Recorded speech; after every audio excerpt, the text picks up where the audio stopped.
RAJ by the Sea is a project that has been in existence since 2020 when I, Elizabeth Eckel, decided to revive the second-hand wooden block stamps that I carried home from a trip to Rajasthan, India. With the gifts of extra time, thanks to the COVID pandemic, a little bit of creativity, and a passion for coastal living, I set off on a journey with the destination being to produce textiles reflecting our lives in southern Rhode Island.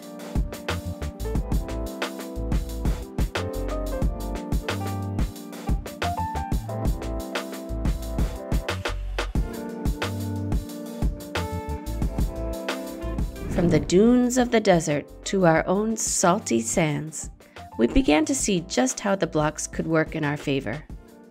Fast forward to 2021. I decided to relocate to India, where I would teach English, and that's when we knew it was time to get into the real thing. There had been enough of the experimenting as newcomers to the technique. Yes, we had designed some nice products. Yes, some people liked them enough to purchase them. But our experience was still so limited to ink on paper that there were many unanswered questions on how to get the designs onto cloth. And what type of cloth? Which colors? Which palettes? How do we handle the entire process? So many etceteras. Now that I was calling home Hyderabad, the fourth largest city in India, it was a convenient time for a trip to Rajasthan, the land of kings. I flew into Jaipur, a city I was revisiting, a city I remembered for its hospitality and charm.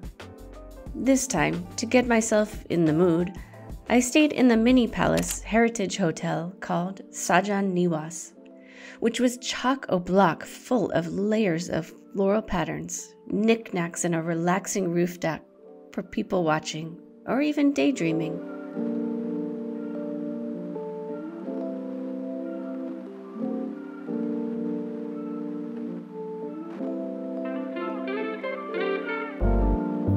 From there, I could immediately feel the romantic sense of the city. Somehow, permeating through the dusty, chaotic streets was an attachment to the delicate things in life, the decorative, the detail, the alteration of appearance. These two opposing forces conveyed to me an emotion of nostalgia, of a love that could never be felt again. After that jaunt, I boarded a plane to Jaisalmer, just on the edge of the Thar Desert. A place I remembered for its laid-back feeling, cool, starry nights, and mesmerizing wanderings through its fort, a platform on a hill from which to look at the layout of a once prominent trading post, now a top tourist destination for both Indian and international travelers.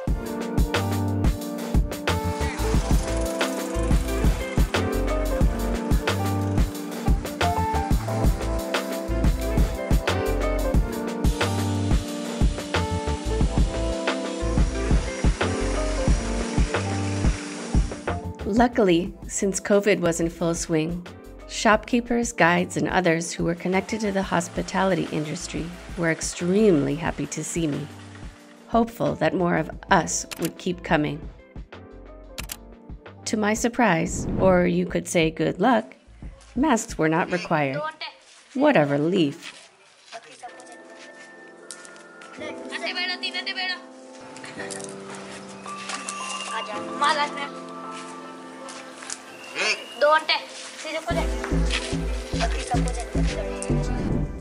There were several tourist-friendly things to do in the city, and although I was on a quote-unquote work trip, I decided to indulge myself in some experiences.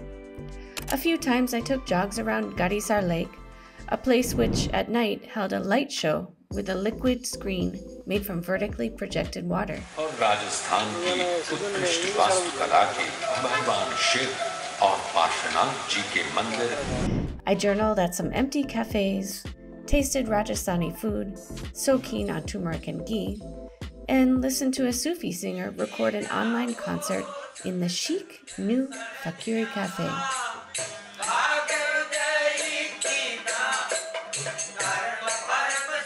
Although this time I didn't opt for a camel ride, I did get to play in the dunes on the way to one of the dozens of desert camps, set up to lodge and entertain those readying for a desert safari.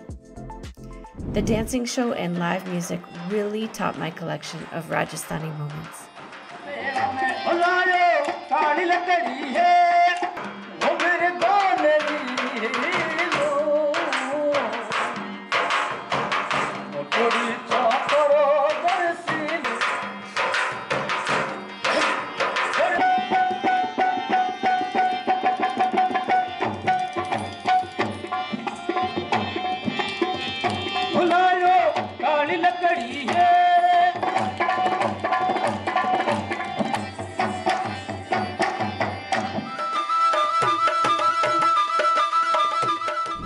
On the way back, I got in touch with the village life at a friend's cumin farm.